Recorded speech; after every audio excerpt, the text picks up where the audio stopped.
South Korea is rapidly emerging as a global powerhouse in the arms industry, with a bold vision to climb the ranks and become the world's fourth largest weapons exporter by 2027, challenging the dominance of the United States, Russia, and France. This audacious goal is part of a grand strategy to transform its defensive sector into a cutting-edge, strategic industry that propels economic growth. In a remarkable feat, South Korea has outmaneuvered traditional Western defense giants and undercut the more affordable Chinese alternatives, leveraging its competitive pricing and impressive delivery speed. Boasting an extensive arsenal, South Korea demonstrates a remarkable capacity for swift weapon distribution. The journey to becoming a top-tier arms dealer is both fascinating and unexpected. How did South Korea ascend to such heights in the global arms trade? And is it possible for it to surpass established players like China and Germany? Before we move forward, click that like and subscribe button and hit the notification bell to stay updated with our latest videos. This channel will keep you updated on the most intriguing videos on economic topics all around the world. The period between 2010 and 2017 saw a dramatic surge in Seoul's defense exports, skyrocketing over threefold to reach $3.1 billion. In 2017 alone, 132 South Korean companies exported military equipment to 83 different countries. Since then, South Korea has aggressively expanded its market reach, extending beyond Asia to stake claims in the European and South American markets. This remarkable trajectory raises compelling questions about South Korea's future role in the global arms industry and its potential impact on international defense dynamics. A vessel that once safeguarded the waters of South Korea for 30 years has now found a new purpose with the Bangladesh Navy, exemplifying the global reach of South Korean military prowess.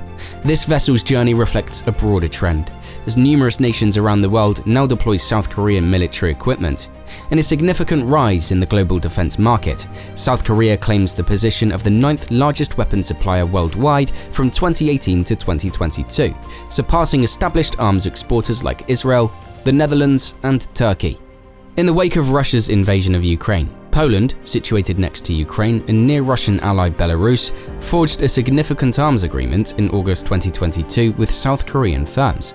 This substantial contract involves the provision of diverse military equipment, including rocket launchers, tanks, and fighter jets. This deal elevates South Korea to being Poland's second largest source of arms imports, following the United States. Given the precarious security situation facing Poland, this partnership has been crucial.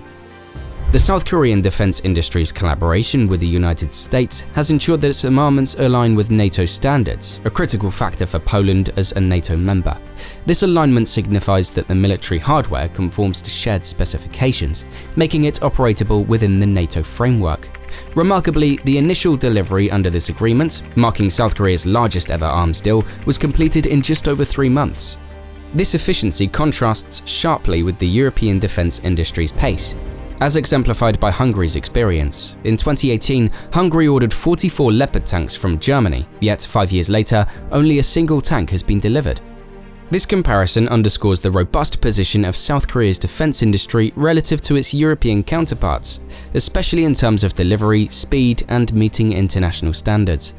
The rise of South Korea's defense industry is rooted in its challenging past, a response to the devastating war it endured with North Korea from 1950 to 1953. This conflict, marked by a lengthy history of military tension and strife with the North, necessitated a steadfast commitment to defense capabilities. In the face of these challenges, South Korea maintained its production lines and continued to invest heavily in research and development. This strategic focus enabled the nation to enhance its conventional weapon systems with cutting-edge technology. The war, which resulted in the loss of millions of lives, initially saw South Korean forces under severe pressure from the North's troops, who received training and support from China and Russia.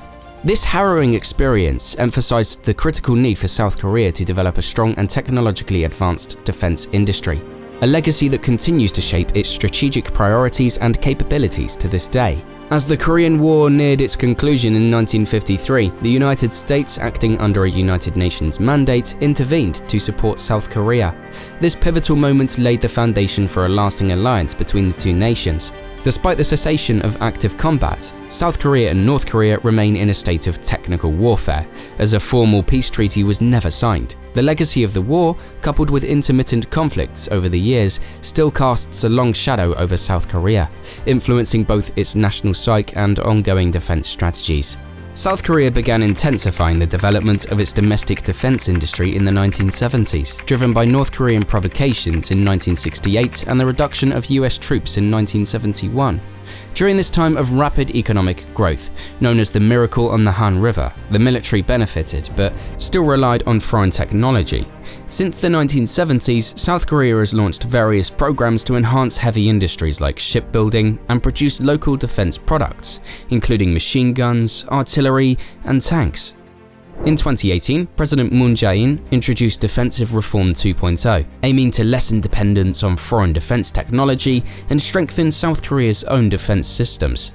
South Korea's defense industry stands out for its quick delivery times, manufacturing efficiency, and strong government support for defense contractors.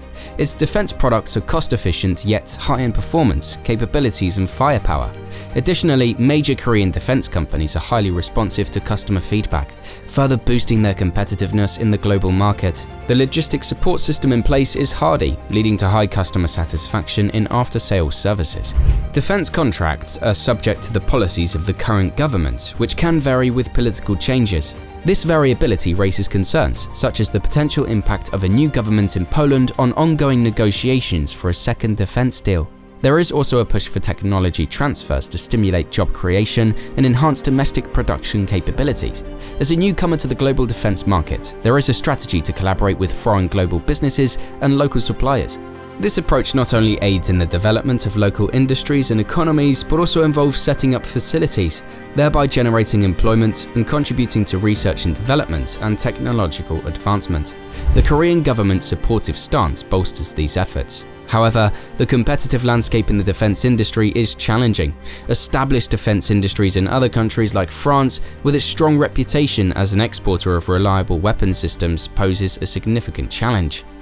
The rise of Turkish defense industries, with their potential for cost competitiveness and credible technology, mirrors South Korea's current market advantages and could become a major concern. Currently, the global demand for weapons is increasing, driven by conflicts in regions such as Ukraine and the Middle East, highlighting the dynamic and competitive nature of the international defense market. In July 2023, Hanwha, a South Korean company, secured a significant $4.7 billion contract from Australia for 129 Redback infantry fighting vehicles, outbidding Germany's Rheinmetall. This deal is among several that underscore the global competitiveness of South Korean military hardware. Following this success, South Korea is now targeting markets in the Middle East and has garnered interest from Eastern European countries for its next-generation infantry fighting vehicles. Poland, aiming to modernize its armed forces, views cooperation with South Korea as a strategic move.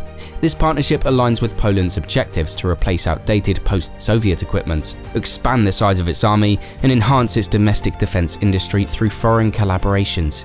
The trajectory of South Korea's defense exports suggests a promising trend.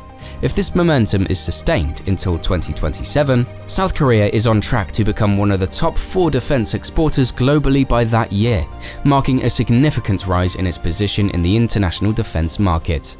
We hope this video gave you an insight into the fast-growing defense and arms industry South Korea is pushing for. As always, if you enjoyed this video, don't forget to like, comment, and subscribe for more in-depth global economic content.